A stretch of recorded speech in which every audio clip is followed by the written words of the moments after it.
Au nom du Père et du Fils et du Saint-Esprit. Amen. Viens, Esprit, en nos cœurs, viens visiter nos âmes, viens, souffle de vie, viens, Esprit de lumière, viens nous éclairer pour écouter la parole du Seigneur. Évangile de Jésus-Christ selon saint Jean. En ce temps-là, Jésus déclara: Moi, je suis le bon pasteur, le vrai berger, qui donne sa vie pour ses brebis. Le berger mercenaire n'est pas le pasteur, les brebis ne sont pas à lui. S'il voit venir le loup, il abandonne les brebis et s'enfuit, le loup s'en empare et les disperse. Ce berger n'est qu'un mercenaire, et les brebis ne comptent pas vraiment pour lui. Moi, je suis le bon pasteur, je connais mes brebis, et mes brebis me connaissent, comme le Père me connaît et que je connais le Père, et je donne ma vie pour mes brebis. J'ai encore d'autres brebis qui ne sont pas de cet enclos. Celles-là aussi, il faut que je les conduise. Elles écouteront ma voix. Il y aura un seul troupeau et un seul pasteur. Voici pourquoi le Père m'aime, parce que je donne ma vie pour la recevoir de nouveau. Nul ne peut me l'enlever.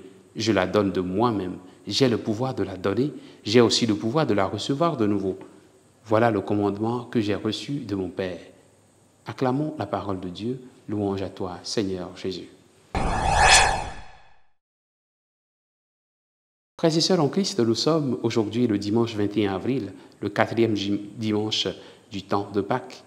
Frères et sœurs, nous sommes aujourd'hui le dimanche 21 avril, le 4e dimanche du temps de Pâques. Moi, je suis le bon pasteur, le vrai berger qui donne sa vie pour ses brebis. Jésus, le bon berger, donne sa vie pour nous. Ce texte montre à suffisance que celui qui est berger, celui qui est bon berger, c'est celui qui est capable de se sacrifier et surtout de donner entièrement sa vie pour ses brebis. Nous vivons dans un monde aujourd'hui où beaucoup se déclarent bergers. Beaucoup confondent un certain nombre de choses et malheureusement, les gens les suivent. Beaucoup de nos contemporains confondent l'or avec tout ce qui brille. Et ces gens suivent des personnes très éloquentes qui utilisent les moyens de la technologie aujourd'hui, les réseaux sociaux, etc., beaucoup d'autres moyens que le monde d'aujourd'hui nous présente pour attirer vers eux des foules.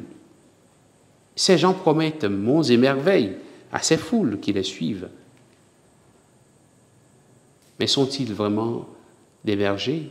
Sont-ils capables de se sacrifier, de donner leur vie pour ceux qui viennent vers eux? L'évangile de ce jour nous donne une bonne clé pour comprendre la figure du berger et du pasteur. C'est donner sa vie, se consacrer entièrement pour le bien de ses brebis.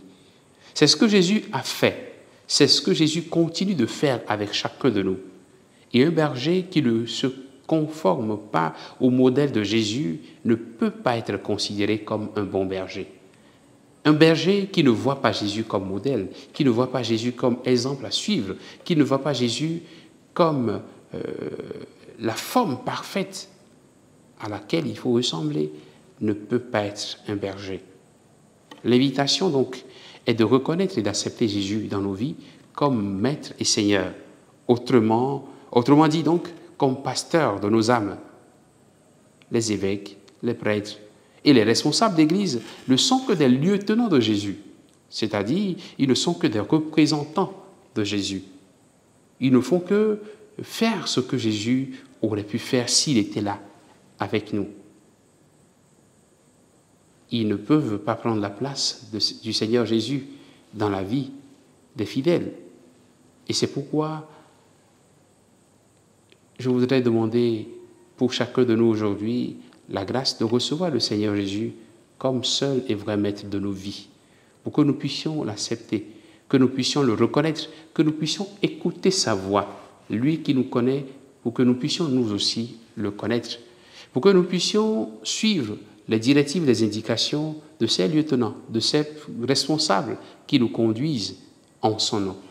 Que sa grâce nous aide à devenir de bonnes brebis sous la conduite de notre bon pasteur. Que sa grâce nous accompagne en ce jour qui lui est consacré, au nom du Père et du Fils et du Saint-Esprit. Amen.